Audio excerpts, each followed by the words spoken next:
بسم الله الرحمن الرحيم. الحمد لله الذي أنزل على عبده الكتاب ولم يجعل له عوجا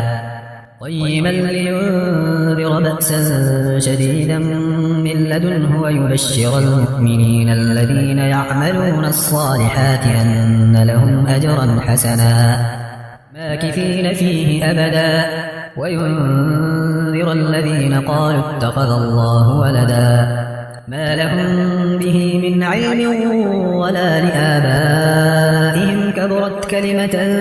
تخرج من أفواههم إن يقولون إلا كذبا فلعلك باقع نفسك على آثارهم إن لم يؤمنوا بهذا الحديث أسفا إنا جعلنا ما على الأرض زينة لها لنبلوهم أيهم أحسن عملا وإنا لجاعلون ما عليها صعيدا جرزا أم حسبت أن أصحاب الكهف والرقيم كانوا من آياتنا عجبا إذ أوى الفتية إلى الكهف فقالوا ربنا آتنا من لدنك رحمة وهيئ لنا من أمرنا رشدا فضربنا على آذانهم في الكهف سنين عددا ثم بعثناهم لنعلم أي الحزبين أحصى لما لبثوا أمدا نحن نقص عليك نبأهم بالحق إنهم فتية آمنوا بربهم وزدناهم هدى وربطنا على قلوبهم إذ قاموا فقالوا ربنا رب السماوات والأرض لن ندعو من دونه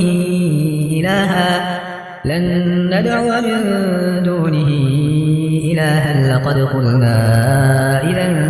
شططا هؤلاء قوم اتخذوا من دونه آلهة لولا يأتون عليهم بسلطان بين فمن أظلم ممن افترى على الله كذبا وإذ اعتزلتموهم وما يعبدون إلا الله فأووا إلى الكهف ينشر لكم ربكم من رحمته ويهيئ لكم من أمركم مرفقا وترى الشمس إذا طلعت تزاور عن كهفهم ذات اليمين وإذا غربت تقرضهم ذات الشمال وهم في فجوة منه ذلك من آيات الله من يهد الله فهو المهتد ومن يضلل فلن تجد له وليا مرشدا وتحسبهم أيقاظا وهم رقود ونقلبهم ذات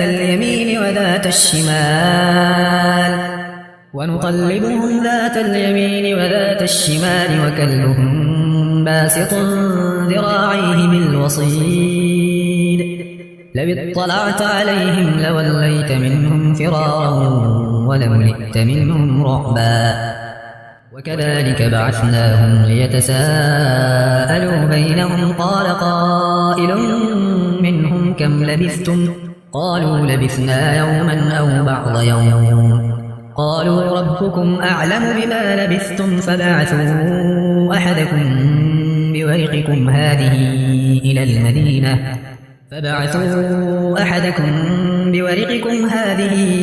المدينة فلينظر أيها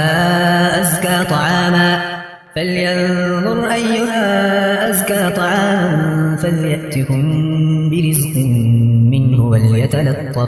وليتلطف ولا يشعرن بكم أحدا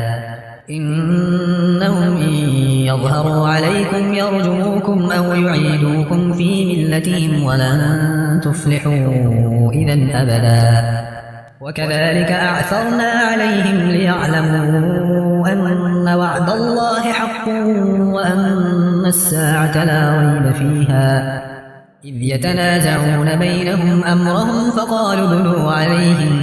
بنيانا ربهم أعلم بهم قال الذين غلبوا على أمرهم لنتخذن عليهم مسجدا سيقولون ثلاثة رابعهم كلبهم ويقولون خمسة سادسهم كلبهم رجما بالغيب ويقولون سبعة وثامنهم كلبهم قل ربي أعلم بعدتهم ما يعلمهم إلا قليل فلا تمار فيهم إلا مراء ظاهرا ولا تستفت فيهم منهم أحدا ولا تقولن لشيء إني فاعل ذلك غدا إلا أن يشاء الله واذكر ربك إذا نسيت وقل عسى أن يهديني ربي لأقرب من هذا رشدا ولبثوا في كهفهم 300 سنين وازدادوا 9 قل الله أعلم بما لبثوا له غيب السماوات والأرض أبصر به وأسمع ما لهم من دونه من ولي ولا يشرك في حكمه أحدا واتل ما أوحي إليك من كتاب ربك لا مبدل لكلماته ولن تجد من دونه ملتحدا واصبر نفسك مع الذين يدعون ربهم بالغداة والعشي يريدون وجهه ولا تعد عيناك عنهم تريد زينة الحياة الدنيا ولا تطع من أغفلنا قلبه عن ذكرنا واتبع هواه وكان أمره فرطا وقل الحق من ربكم فمن شاء فليؤمن ومن شاء فليكفر إنا أعتدنا للظالمين نارا أحاط بهم سرادقها وإن يستغيثوا يغاثوا بماء كالمهل يشوي الوجوه بئس الشراب وساءت مرتفقا إن الذين آمنوا وعملوا الصالحات إنا لا نضيع أجر من أحسن عملا أولئك لهم جنات عدن تجري من تحتهم الأنهار يحلون فيها من أساور من ذهب ويلبسون ثيابا خضرا من سندس واستبرق متكئين فيها على الأرائك نعم الثواب وحسنت مرتفقا واضرب لهم مثل الرجلين جعلنا لأحدهما جنتين من أعناب وحففناهما بنخل وجعلنا بينهما زرعا كلتا الجنتين آتت أكلها ولم تظلم منه شيئا وفجرنا خلالهما نهرا وكان له ثمر فقال لصاحبه وهو يحاوره أنا أكثر منك مالا وأعز نفرا ودخل جنته وهو ظالم لنفسه قال ما أظن أن تبيد هذه أبدا وما أظن الساعة قائمة ولئن رددت إلى ربي لأجدن خيرا منها منقلبا قال له صاحبه وهو يحاوره أكفرت بالذي خلقك من تراب ثم من نطفة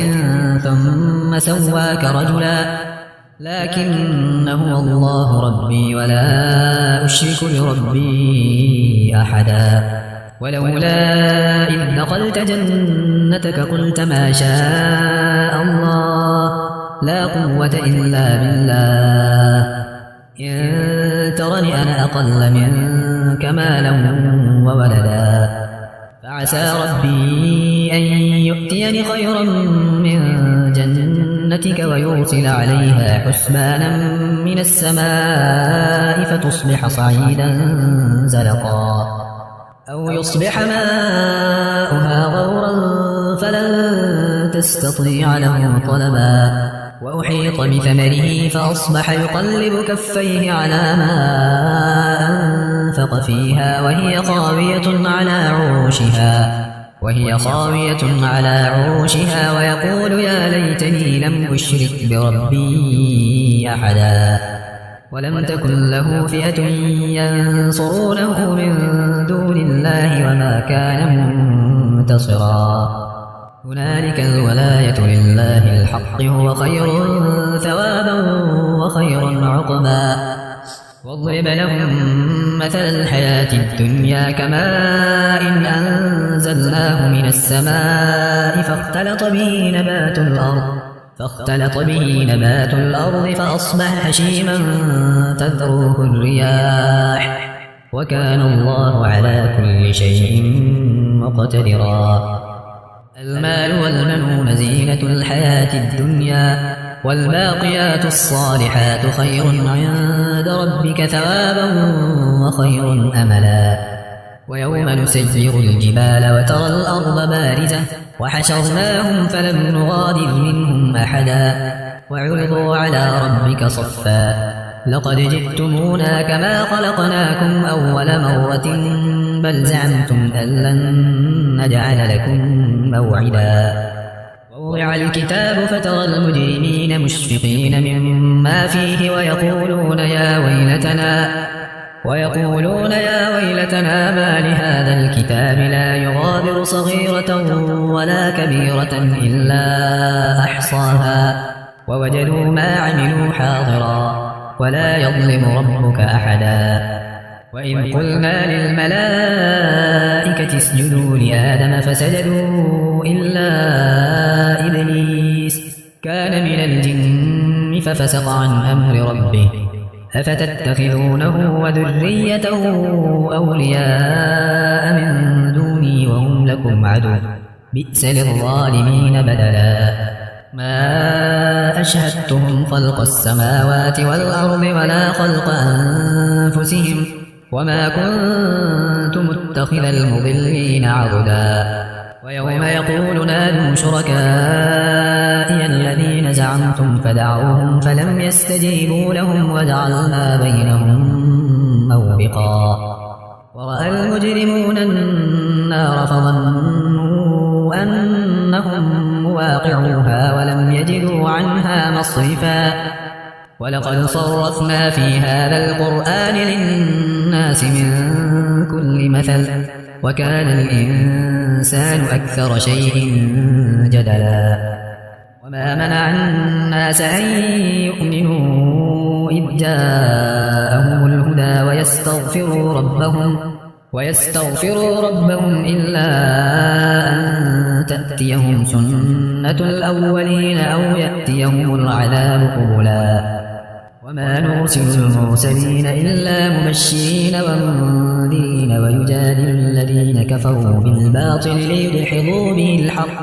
ويجادل الذين كفروا بالباطل ليدحضوا به الحق واتخذوا آياتي وما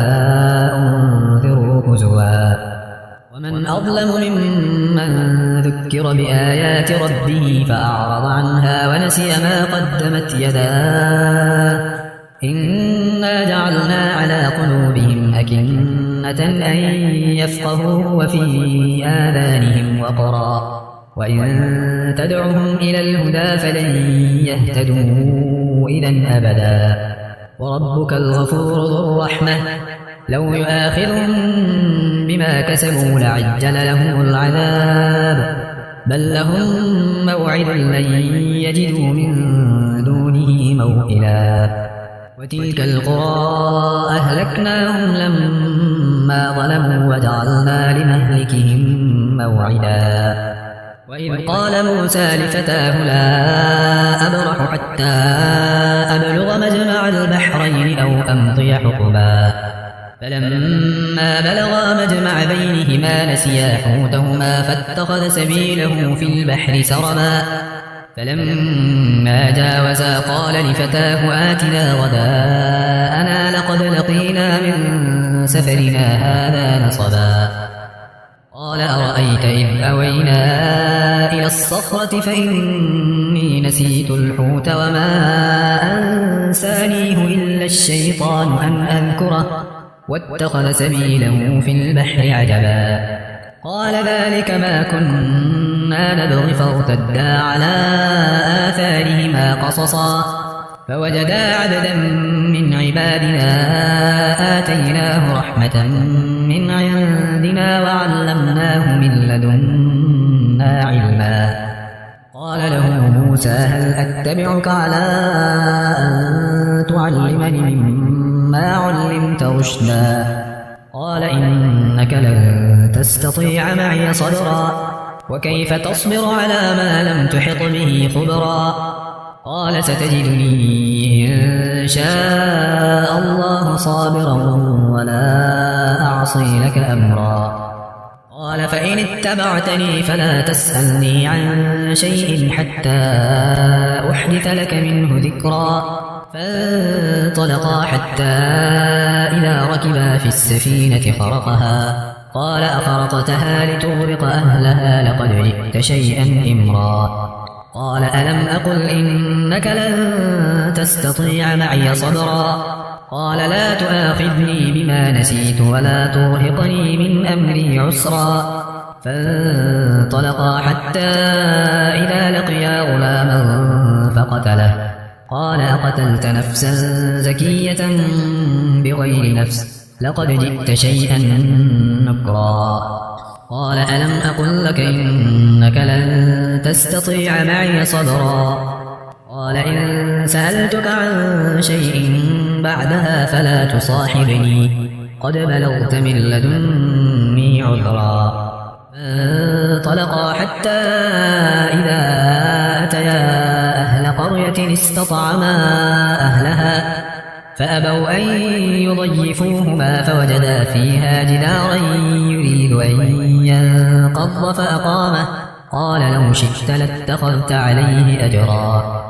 قال هذا فراق بيني وبينك سأنبئك بتأويل ما لم تستطع عليه صبرا. أما السفينة فكانت لمساكين يعملون في البحر فأردت أن أعيبها وكان وراءهم ملك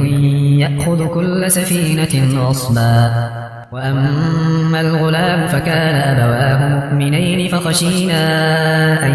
يرهقهما طغيانا وكفرا فأردنا أن يبدلهما ربهما خيرا منه زكاة وأقرب رحما. وأما الجدار فكان لغلامين يتيمين في المدينة وكان تحته كنز لهما وكان أبوهما صالحا فأراد ربك أن يبلغا أشدهما ويستخرجا كنزهما رحمة من ربك وما فعلته عن أمري ذلك تأويل ما لم تسطع عليه صبرا. ويسألونك عن ذي القرنين قل سأتلو عليكم منه ذكرا. إنا مكنا له في الأرض وآتيناه من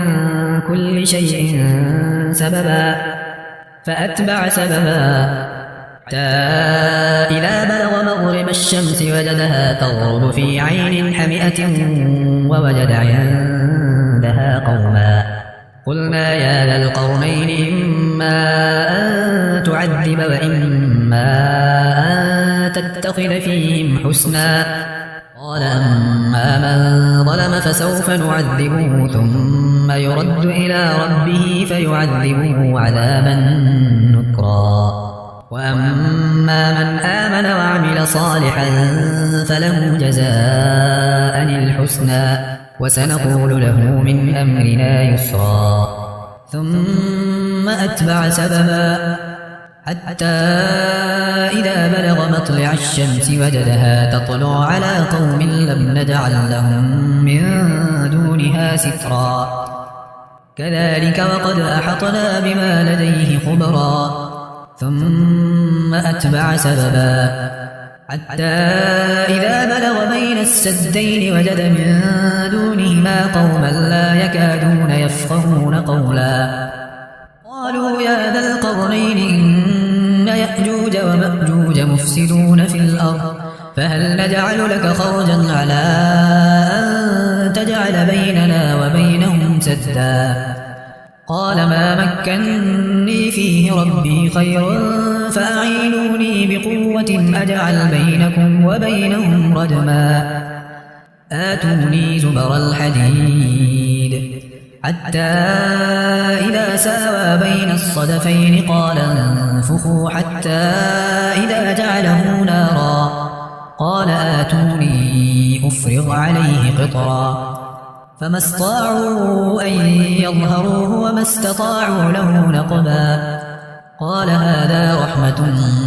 من ربي فإذا جاء وعد ربي جعله دكاء وكان وعد ربي حقا وتركنا بعضهم يومئذ يموج في بعض ونفخ في الصور فجمعناهم جمعا وعرضنا جهنم يومئذ للكافرين عرضا الذين كانت أعينهم في غطاء عن ذكري وكانوا لا يستطيعون سمعا أفحسب الذين كفروا أن يتخذوا عبادي من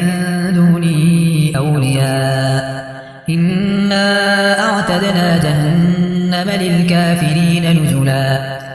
قل هل ننبئكم بالأخسرين أعمالا الذين ضل سعيهم في الحياة الدنيا وهم يحسبون أنهم يحسنون صنعا أولئك الذين كفروا بآيات ربهم ولقائه فحبطت أعمالهم فلا نقيم لهم يوم القيامة وزنا ذلك جزاؤهم جهنم بما كفروا واتخذوا آياتي ورسلي هزوا إن الذين آمنوا وعملوا الصالحات كانت لهم جنات الفردوس نزلا خالدين فيها لا يبغون عنها حولا قل لو كان البحر مدادا لكلمات ربي لنفد البحر قبل أن تنفد كلمات ربي ولو جئنا بمثله مددا قل إنما أنا بشر مثلكم يوحى إلي أنما إلهكم إله واحد فمن كان يرجو لقاء ربه فليعمل عملا صالحا ولا يشرك بعبادة ربه أحدا